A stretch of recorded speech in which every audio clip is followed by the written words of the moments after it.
Welcome to Foundations. We are going to talk to you about your body and have you maybe connect with different parts that you maybe haven't ever done before. So what this course will include is first and foremost just to increase your body awareness and touch upon what it means to diaphragmatically breathe. We'll then look at the movement system and alignment and give you a protocol for helping yourself undo kind of what you do day in and day out. So first and foremost, what I'd like you to do is just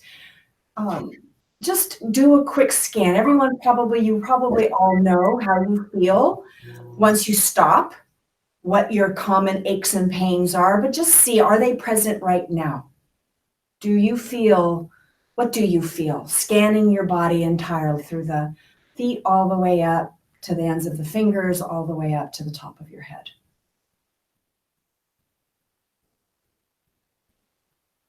And what that awareness does also is it brings you right here, right now.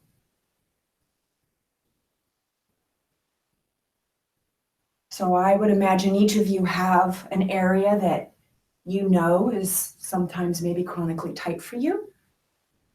Just remember that. We'll do this at the end of the class too.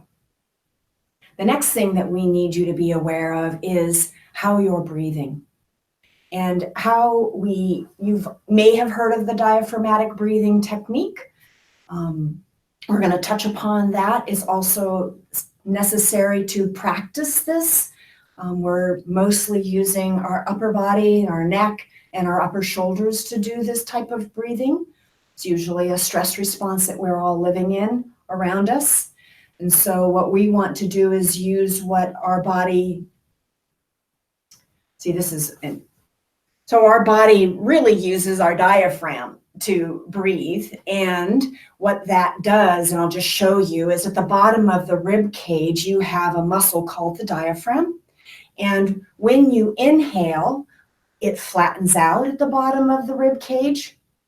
And that's what expands the whole lower ribs and the belly and the back and the sides of the body in and out. So you can go ahead and put your hands on your hips, on your lower ribs. And as you breathe in through the nose, breathe in deeply all the way down. That diaphragm is flattening, and you probably can feel that 360-degree expansion in this lower area. And when you exhale, the diaphragm pulls up and the air leaves and it narrows, and the exhale. So breathe in through the nose, feel the body expand down below the ribs. And when you exhale, I want you to exhale all the way until you can't exhale anymore. Keep exhaling, exhaling, exhaling until your body just needs to take a breath. And I find with that technique that I don't breathe through in my upper body. I actually feel that I want as much air as can get back in me. And so my lower diaphragm, what I feel is my diaphragm flattening out and expanding. So go ahead and take 2 or 3 of those breaths. Visualize the diaphragm expanding like a jellyfish when they're moving through the water. And then it shoots up to come up to the top and comes down. That's how it moves. It expands and opens and shoots up, exhaling, inhaling, exhaling.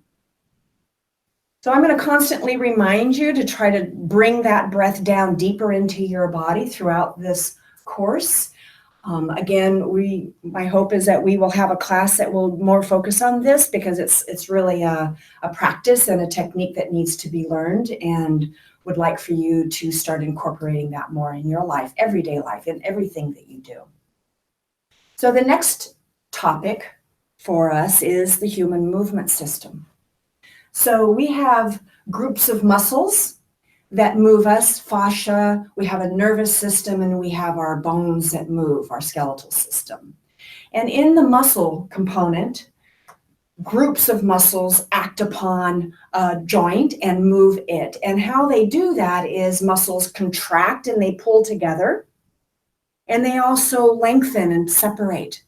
But what we want, and optimally what we need, is for the muscles to come back to a resting length where they're ready to contract and relax from the most optimum position. And from this position, they're able to produce the most force needed in a movement. So let's give you an example of that. Imagine that, okay, so here you have a fist, and I want you to make a fist, and I want you to contract this muscle by pulling the wrist down. Imagine that you have a meter within your fist, and I want you to make a fist. Squeeze it. See how strong that is. With this muscle tight and this muscle long. Now, go back the other way, same thing. Now this muscle is tight, and this muscle had to lengthen to happen for this movement to be able to happen. Squeeze a fist and imagine how strong that is. For me, this is my weakest when I'm like this. So now let's put both of these muscles in that nice neutral position where they're not contracted or long. They're in a nice resting length. They come back to rest. Now feel the strength of this. And so every muscle that moves a joint has these pairs that either contract or relax or stabilize or aid or help. And so we want all the muscles around a joint to come back to this resting length. This is where we're the strongest. You best believe that a professional athlete, someone who uses their body in a sport, needs to be able to always recover and come back to this, because this is where they have the most strength. You're a professional athlete. You sit at a desk. That's your position every day. We need you to come back to that nice resting length so that you don't have muscles pulling you always into this position, like sitting at a desk, right? We're always sitting at a desk, bent at our hips. Muscles get short, muscles get long. The nervous system affects this because they need to recruit the necessary muscles for that movement that you want to do. And like I said, there are groups of muscles. There's muscles that work in pairs. One contracts, one relaxes. Another group stabilizes the joint in its movement. And we have helpers. So there's a symphony, there's an orchestra of muscles that are moving around a joint. And the optimum is that all of those muscles are able to be recruited by the nervous system to produce that movement. That's how the nervous system affects the movement.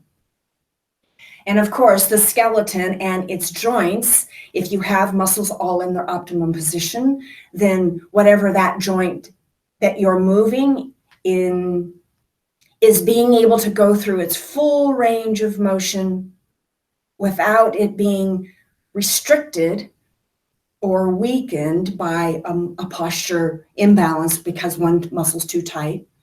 And so that's where joints can get, have problems later on in life.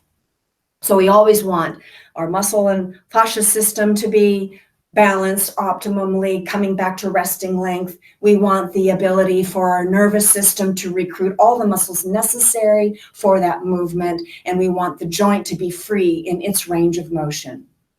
Okay. So let's talk about fascia. We didn't talk about that in the muscle system. Fascia is connective tissues, mostly made out of collagen, that surrounds everything in your body. Is basically the shape that we are in. And if you were to take everything out of your body and only left fascia, you would have almost a complete three-dimensional person standing in front of you, down to the cellular level. It is so pervasive. It's everywhere. It groups muscles together. It supplies a slippery substance, a ground substance that allows tissues to slide back and forth. Like if you take the chicken skin off and you lift it up and you see that clear, filmy, translucent, that's that slippery substance. That's also part of our fascial system. So let's give you an experience of that. So go ahead and take a ball. First and foremost, before you do any, get your ball, go ahead and have a stand up. And what I'd like you to do is I want you to bend forward, and it don't need to be slow, but again, I want you to breathe. Go ahead and take in a deep breath using the diaphragm. And as you exhale through your mouth down, go ahead and just do a forward fold and go down as far as you can without trying to go any further than what your body just naturally stops at. Where are your hands in relation to your body, to the floor? Where do you feel that along the back of your hamstrings, glutes, calves, feet, low back, upper back, neck? Just feel that whole back, posterior, the back of your body, and where it's at now. Take a moment to know where you are and how far you went down just comfortably. Now go ahead and roll back up and take a ball and roll it under one foot. So just step on a ball. And what we're going to do now is to kind of basically introduce to you how we're going to do some of the techniques later on in our program. So what I want you to do is you're going to push down in the foot, and you've got 3 arches. You've got one on the inside that you all know about. You have one on the outside, and then you have one that's right underneath the ball of the foot that goes perpendicular to those 2 other arches. And so you're going to just slowly move, looking for anything that feels tender. Breathe. Keep breathing. Practice that breathing. And once you have identified an area that is tender, I want you to hold that. Now, this pressure needs to be such that you can stay with the pressure. You can breathe into this pressure. It doesn't make you want to get off of it. It doesn't feel so bruised that it's really uncomfortable, because that's just going to trigger our stress response to too much pain. We want that pain to feel like it's this technique, this self-massage technique, the science says, the research shows that if you give it the right amount of pressure, it lowers blood pressure. So foam rolling, using the self-massage, even massage, lowers blood pressure. And if I'm doing something too hard, like I always hear people who are rolling their IT band, oh, I hate it, it hurts so much. That tells me that their blood pressure isn't lowered. It's probably spiked. They're not breathing, right? So you really want to breathe, find the spot, hold it. You probably notice that same spot doesn't feel as tender anymore with this pressure. Then that's the body's permission giving you that you can go a little deeper now, and you can take it to the next level. Let's go ahead and shift it over to the other foot.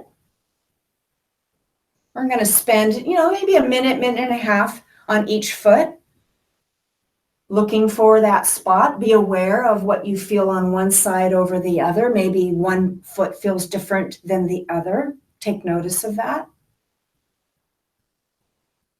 Breathe.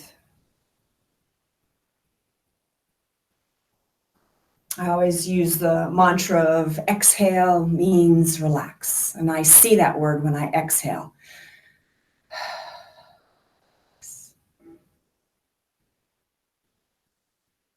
Be responsible and wise to the pressure. You found a good spot. You found a treasure. We need to be on those spots. But we're doing it with kindness to ourselves, in breath, with the intention of getting that to let go and relax. We hold these spots for 30 seconds minimally. You can go up to 9 minutes. You can go up from that all the way up to five minutes. We're not doing 5 minutes in the class, but just know you get deeper and deeper as you stay in these points that are tender for you.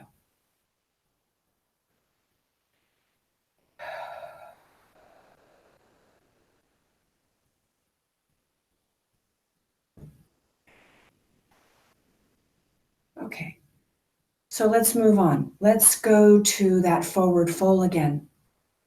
Go ahead and take the ball, move it away. Be aware of how you feel now after having affected the bottoms of your feet. Go ahead and just do a forward roll, gently roll down.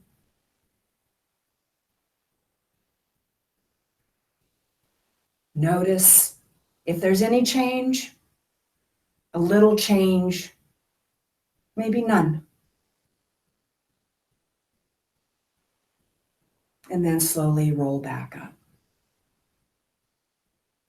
Fascia surrounds everything. Fascia travels in these long trains of tissue. And the one that we just affected was in the back of the body. From the bottom of the feet, it goes all the way up through the calves, the hamstrings, the hips, the low back, all the way up to the top of the head. Did you notice any change? Okay, very good. That's just one. Yes, I noticed change. I could go a little further and seemed like my hamstrings lengthened as I was bended over. It seemed like the hamstrings gave more than the first time. The first time the hamstrings didn't want to go anywhere. Yeah, and we think of that as maybe being hamstrings, but we also think about if we provide some care to the fascial system that encases those hamstrings, that maybe the fascia was preventing it, not necessarily maybe the hamstring, or both together, right? So just affecting hamstrings maybe isn't as ideal as affecting both the fascia and the hamstring. Okay, so that gives you an experience of our fascial system. So let's go into the next phase of the alignment. So we've talked about what moves, all the different areas of the movement system, and now what is alignment? So what I want to do first is an activity where we're going to align our pelvis to our low back. So I want you all to lay down on your back. I want your knees up and the feet close to your glutes. Maybe you can feel your feet at the bottom of your hands, but just a nice comfortable position. Might as well take advantage of having the arms and chest open by having the palms and biceps facing the ceiling. And what we're going to do here is we're going to build the foundation of your pelvis, your low back, to your pelvis region. Remember, we talked about muscles work in pairs. We need muscles in this area to be in that neutrally aligned position where they're at their proper resting length. So we're going to give you a little tool here so that you can find this resting length for this area of the body, because there's so much power that comes from this area. So if you were to put your hands on your ASIS, so on your hip bones, those bones that are right there on the top, put your fingers up there. I want you to feel your hips in this exercise. So I want you to imagine that you have your low back pressed against the floor. And if I tried to put my hand underneath between the floor and your back, I wouldn't be able to get in. So block me from putting my hand through that. We'll call that 0. And feel how your hip bones moved towards you, your face, moved towards the back wall. Now I want you to let that go, and I want you to now create a tunnel for me to slide my hand in, and I want you just to rock onto your tailbone at the very tip of your sacrum, the very tip of your spine. I want you to put that down on the floor so you rock into an arched back. I want you to try to do that without flaring your ribs. Really isolate this movement from your ribs if you can. Remember to breathe through the movements. Just be aware of your breath. And I know when you're learning something, sometimes it's difficult to breathe because you're concentrating on this piece. That's why it's so hard to learn to diaphragmatically breathe and move at the same time. So it really have to take a lot of care in this. So that's 10 when we're arched in our back. Now I want you to just do those extremes, 0, 10, 0, 10. Where is the middle? And usually the middle, if you notice your hip bones moving towards the face, away from your body, away from the face, towards your face, away from your face. They usually, when they're in that nice 5 position, are pointing straight up towards the ceiling.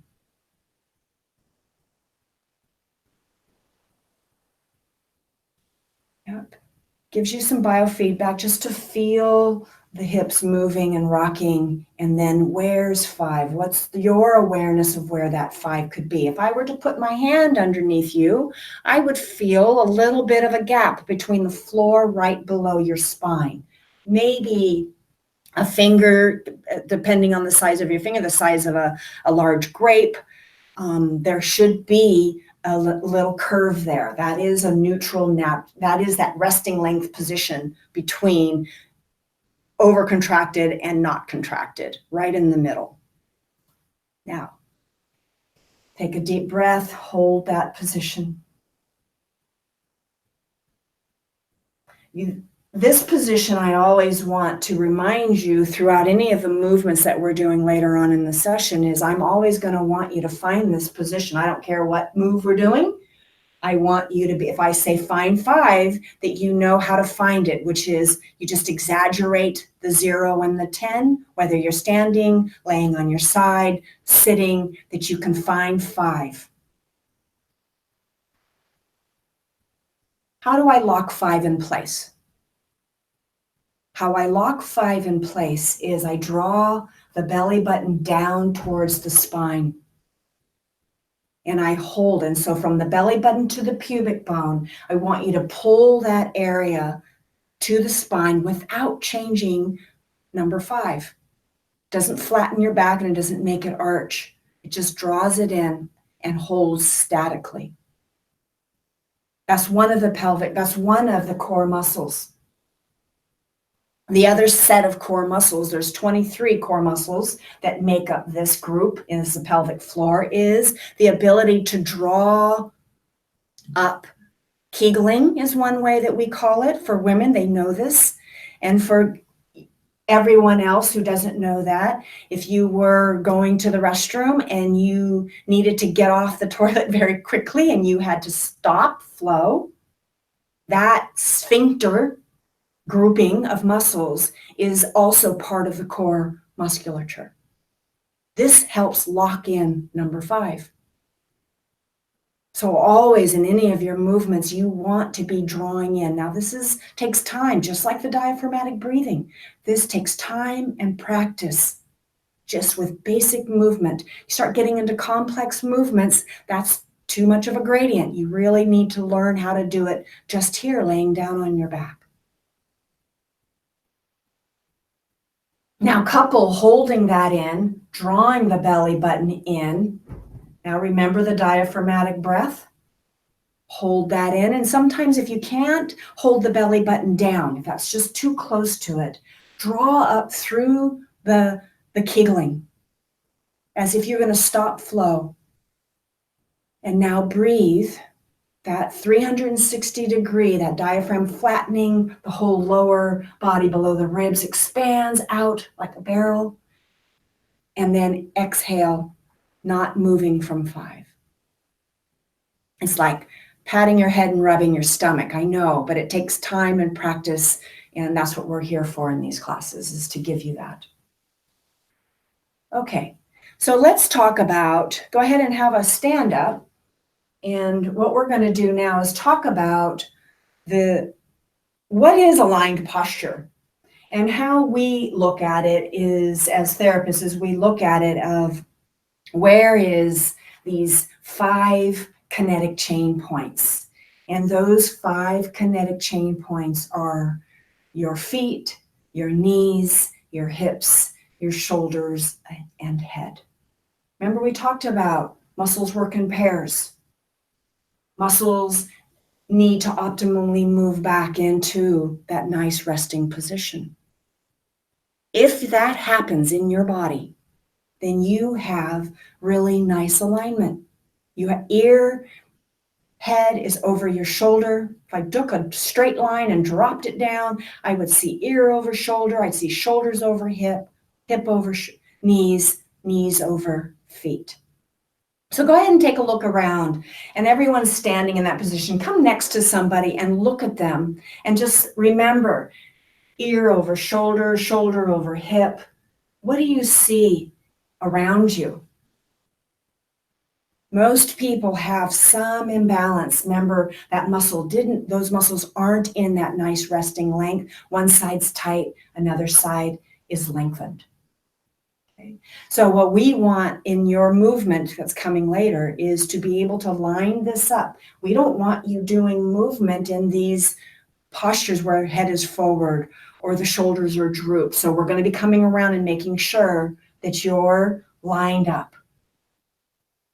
We're trying to put in new input, new information. We're going to give you these tools so that you are in aligned kinetic chain posture, so that you're putting in good information so we can undo what has been created by the postures that we're always in. What causes these postures, right? Talking about is sitting at a desk, arms forward, driving, eating, looking at our cell phones, overuse in our arms and our calves and our feet. So that's what the Align protocol is to give you, is a strategy on how to affect that. The common posture misalignments, what do you think they are? What do you see most of the time? What do you feel for yourself? If you don't observe it, what do you think are the common postural problems that you see every day? Do you want me to answer that question? Sure. Okay, so common posture is this? Yes. Everyone look at this. Look at what this position is. Look at where her ear is in relation to her shoulder. Her shoulders in front of her hips, knees and ankles, right? What causes that? What's tight in this, right? These are the questions, right, that we want to have you thinking about so that you have a strategy on how to fix that. Another one is when we feel our low back and people are standing with their butt sticking up in the air, or people who wear heels. It causes the back to arch, and imagine what that does to the calves and stuff in the foot ankle complex and what that does there. So these are usually the two common ones that we see. But again, we see cell phone neck, we see overuse in the arms, RSI stuff in the arms. So the guiding principles for our programming that we're going to give you is for the muscles that are overactive and tight, the muscles that are always in this shortened position, we need to affect change for them. We need to do some self-massage so that we can get that overactivity, that nervous system that's saying contract, contract, contract, because they always live there, to let go and relax. And then we need to make it like pizza dough, where you know how you knead bread or you knead pizza and it starts to get warm, and now it can stretch. So we want to self-massage those tight areas. We want to calm it down, get it to relax so that we can now stretch it and get it out of this locked, shortened position. And then on the other side of that tight muscle, remember we talked that muscles work in pairs. Here is here and this is lengthened. We need to get that guy to turn back on, this underactive muscle, and become strong again. Because remember, both evenly in their nice resting length gives us that full strength. So these guys need to come back on. So that's the Align, our guiding principles in the second half of this class, which is we're going to self-massage and stretch those overactive muscles. We're going to strengthen those muscles that are long and get them participating in this grouping of muscles that need to perform to give you optimal movement at that joint. Change takes time. It doesn't happen. It's something that you have to do over and over and over again, like brushing your teeth. We brush our teeth. We do that twice a day. We learned early on in our lives that we need to do that. It's the same thing. If I'm constantly doing this every single day, and I don't want to look like that when I'm older, and I don't want to have my joints hurting me. I mean, hip replacement, shoulder replacement, knee replacement is big business, and a lot of that is preventable. If we can just bring back that balance around our joints so that we can move and be free and do what we love to do and not feel limited by the pain in our body, because my sport says I have to be like this every single day. Let's say I'm a professional bicyclist. I'm like this every single day, right? And you better believe they've got people around them and they know what they need to do to be able to come back to that nice aligned kinetic chain point posture. Now, we haven't done any of the, so Diana, a little pause here. I wanted to go, do you want me to go into the whole system of, Oh, right. I mean, is that the piece that you need as far as, okay, so what we're gonna do for lower body is this, and what we're gonna do for upper body is this, and then after we've done one of those, then we're gonna go to the body scan. So I'm at 8:35. Right. And I feel like I have enough time to at least briefly go through at least one of those protocols, but I wanted to not have to do that or not need to do that because I think you have that piece. Yeah, I probably do have that piece. So in my, so in that flow, so this is also the new deck. Right. This is my wall. This is your what? This is my wall. Your wall? Oh my God.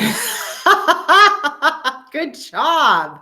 And I didn't do that. right, because it just helps me, because it's the new foundations deck, and being able, and it's, it flows pretty well. Where in my own hindsight about it, where I wanted to talk maybe a little bit more is what causes postural misalignments, and start using those words of muscles that are, if I'm always in this position, these muscles are overactive, these muscles are underactive.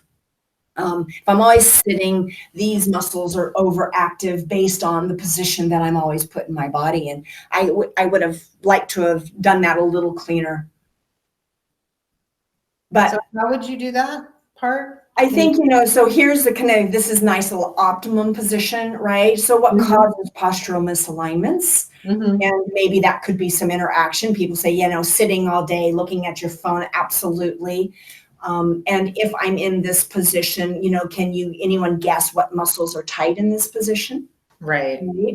And how they become overactive, and then the muscles that are always constantly being stretched. So if I have a muscle that's always doing this muscle gets really tight and overactive and just thinks, I've always got to keep it like this because it's in this shortened position. So my brain nervous system is constantly sending overactivity here.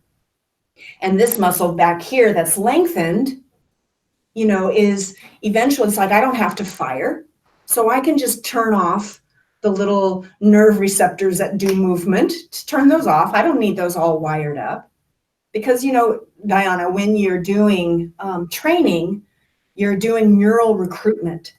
And so when you have good recruitment of movement, especially in that learning phase of, and you're in that adaptation phase, that's why we're so sore afterwards, because we do a simple movement like a chest press, for instance. You haven't done that in a while. And then the nervous system is laying down, oh, if we got to fire, I got to recruit more muscles based on the demand that's being put on it, reps, weight, whatever it is that they're doing, right? So that what happens is when we're in that adaptation phase is the brain is sending, oh, we got to turn more fibers on so that they can become active.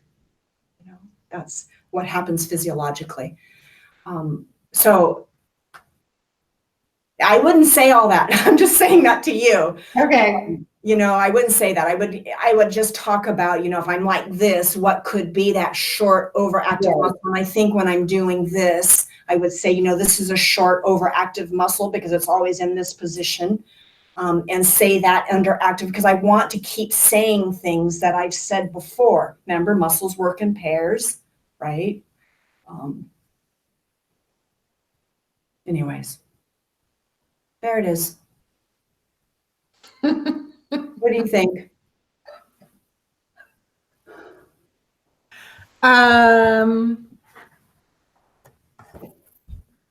It's a lot of information.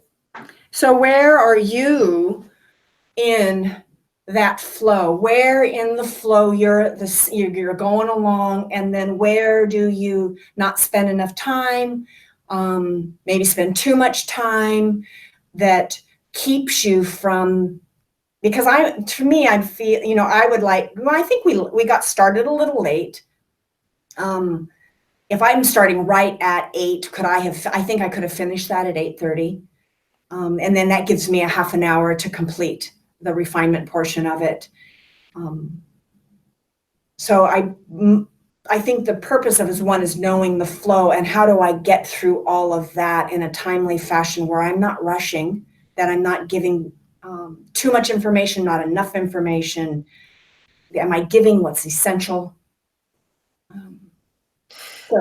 So I mean, for me, I think that what I'm aware of is that it's a lot of me receiving verbal information. From your peeps? From you. No, me as a student, because I just took the class. Okay. It's at a certain point I lose interest. Or I just start, spacing out a little bit. So, and that's something that I struggle with in the class, the balance of the talking and the moving or the experiential. Okay. So for you don't have them, you have them standing up or sitting down for the body scan and the diaphragmatic breathing brief intro. Yeah, they can either stand or sit, and again, it's a time thing, and the amount of time that I'm spending getting up, getting down from the ground, can take time. Okay. I want them, so when they come in and I tell them what the agenda is, and I'm going to want them to just do a scan, they're going to pretty much know as they're standing there, oh my God, my neck is killing me, or my low back is killing me. The diaphragmatic breathing, it isn't the class to really go into teaching it because it is not enough. It is its own course. Right. It is. It's its own course. But I want to at least it's a trigger, right? It's a tickle that says this is important. This is important. But my question is so I like to do activity, right? So that's why I do this. That's why I do, this is this, feel this, what that's like. And then they go right into another activity. And then they go into finding pelvis. Right. So I'm wondering, where do you start? Yes, it's a lot of information. Where do you lose it?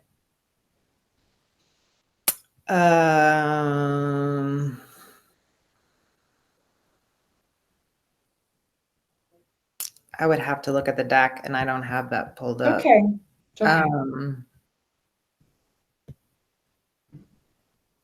I think I spent too long in finding 5. That part, see, I like that. See, the thing is I'm a person that wants to move more. So for me, then I'm moving. So that wasn't too long.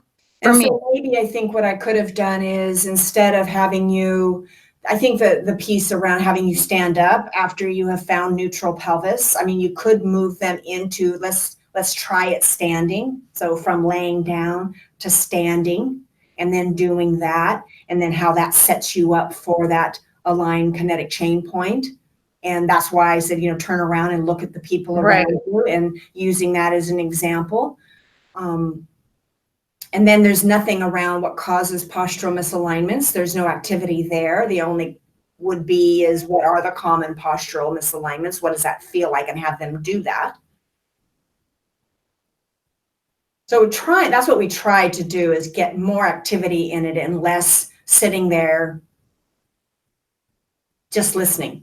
Mm-hmm. And I feel that it's in that last piece, or the second to the last piece, and maybe not. It is a lot of information, and could this be an hour class and really slow down and take some time and really, again, just can they do diaphragmatic breathing and have more time in practicing that? I don't know if people would be bored just trying to do that breathing, but there's some exercises within breathing, like the box breath, that they could do with the diaphragm. They could add another little skill there. I think that I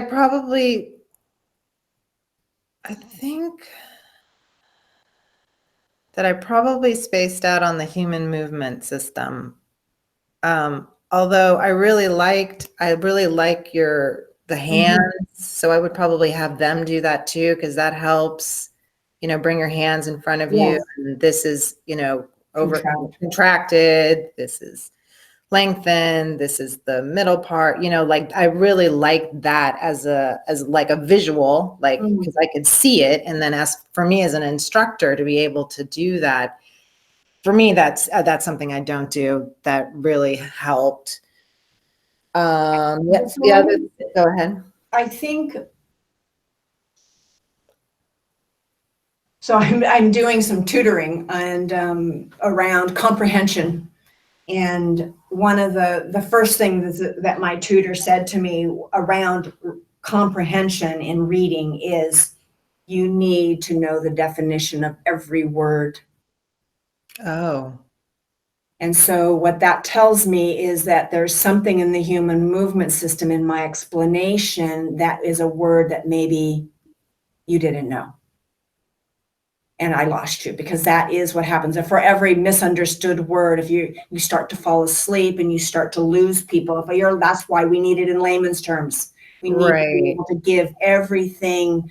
And so I'm wondering, well, you can go back and look at that piece in the recording. Right. I'd like you to tell me where you lost it, because if I start getting too technical, that's going to lose people and I'm going to lose them. Right. So I need that feedback. Yeah, I mean, it could have been I don't know. Could have been connective tissue, fascia. Maybe there needs to be more of a definition around that. I don't know. The nervous system needs to be able to recruit muscles to do movement. I don't know. So just look and see. See, that's, and so after having read that or having her tutoring me around, now I have to have a dictionary on my thing, because she says, I don't want you going past any word you don't understand. If you can look up and know the definitions, because you're supposed to know by the time you get to college, 50,000 definitions of words. How many people do that? How many people know how to do that? And that's kind of the biggest problem for me in my writing skills and my comprehension skills, is I'm going past words. I don't know what they are. So I don't want to be guilty of doing that to my students, because this whole new foundations deck is supposed to be about layman, right, simplest terms, not just for the user, but for the instructors, that they understand. And maybe even definition of it. You were fine with diaphragm, and then, maybe really saying diaphragm is a muscle, right? I think I said that. Okay, this was helpful for me. Thank you. Sure. Yeah. So the one thing that I do that you didn't do, that is the cord coming out of the top of the head, but I've taken on Darcy's, put your hand on top of your head and squish it and then just press into it. Okay. That's something that I played with last night in my foundations class. Angela and I are doing a Line on the Go event today for I know. for today. 100. Yeah. Okay. Please. You're going to do great. Are you doing that live? Yeah. Okay. Very Yeah. good. So that's just one thing that's super easy for Mhm. people, because that's the thing that they want it simple, they want it easy, and it's a mishmash of a line on the go. And I wanted to bring in the self massage stretch activate, because the Align on the Go deck is Just kind of self-massage wacky. stretch. Yeah. So that to me is just one thing that to be able to do that, and because these people are going to be sitting, and then hopefully we'll have room for them to do some standing. I see. Just seems ridiculous to me, but whatever. So having them press their head into their hand, feeling the pelvis rotate back and forth, and then we're going to move on. I mean, it's all going to be pretty quick. It's a half an hour, right? Mhm. For me, though, when I do it in my class, and I do it at the beginning pretty much, Mhm. after the body awareness, is I just have them try that, notice how does it feel, look around, what happens, do it a few times, and then I just remind them, because like when people roll their feet, they look down at their feet, and I'll be like, remember to imagine, press, all I have to say is press, and they lengthen up. So that's one thing that I do that I try and carry through that you didn't do. I think that's a really good point in that, because it's a good kinesthetic cueing of not just are you expanding, but this lengthening and this feeling of not it even though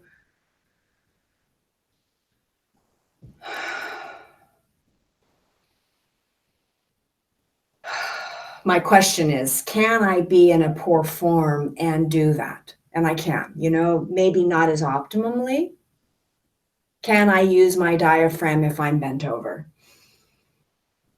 Well, your diaphragm's going to be working. It's just how effectively. That's right. How deep is my breathing able to be but definitely, the idea of lengthening through the spine in an exhale is always a good thing to do. It's kind of like a Pilates move where they're, instead of succumbing into gravity, that I can use my skeletal system to actually strengthen up into a length. Right.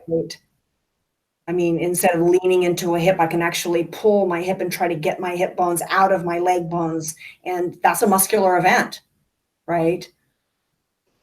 I don't do that.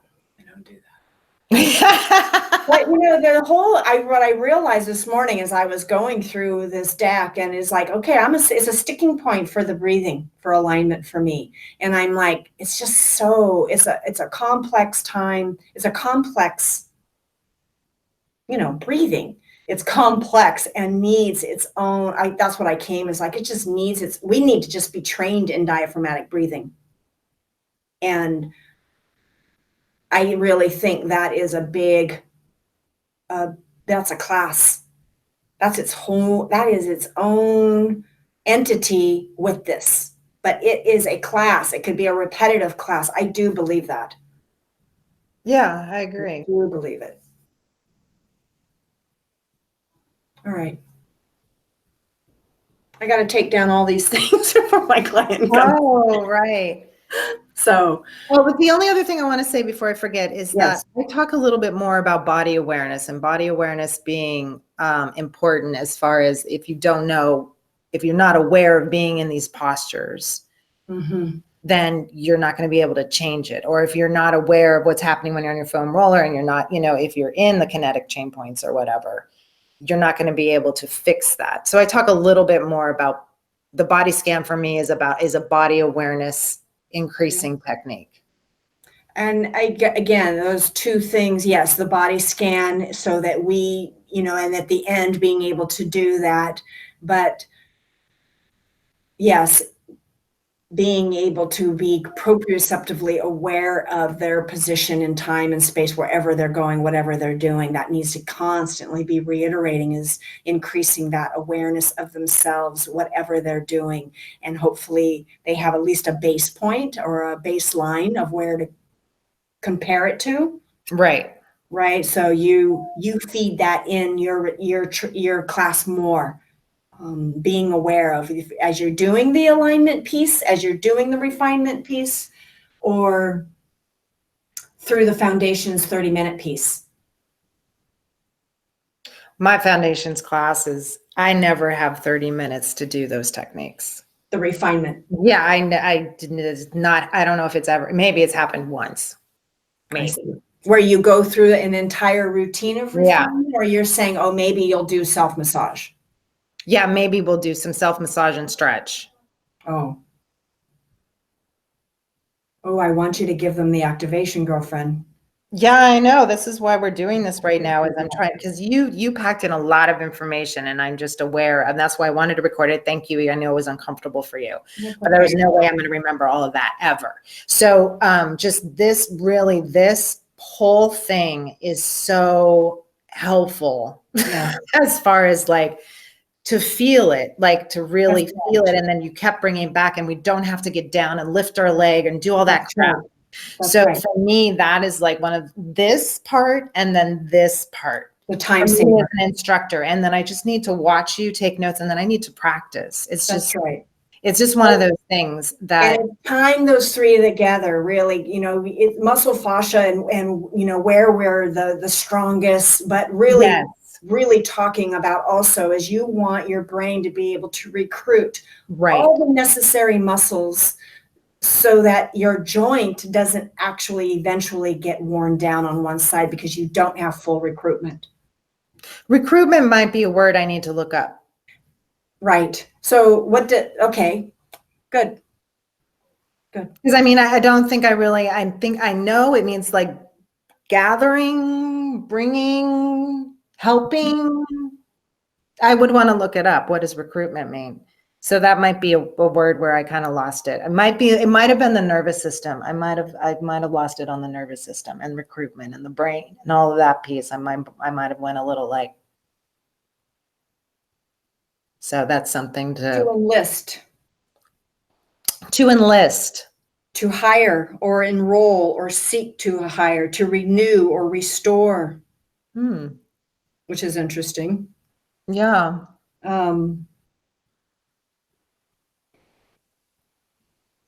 That's hard for me to understand how the nervous system. So if the nervous system, the brain says, okay, I want to feed my face. And so I need to recruit the bicep to move my hand towards my face. Right. That doesn't come without an intention and a nervous system response.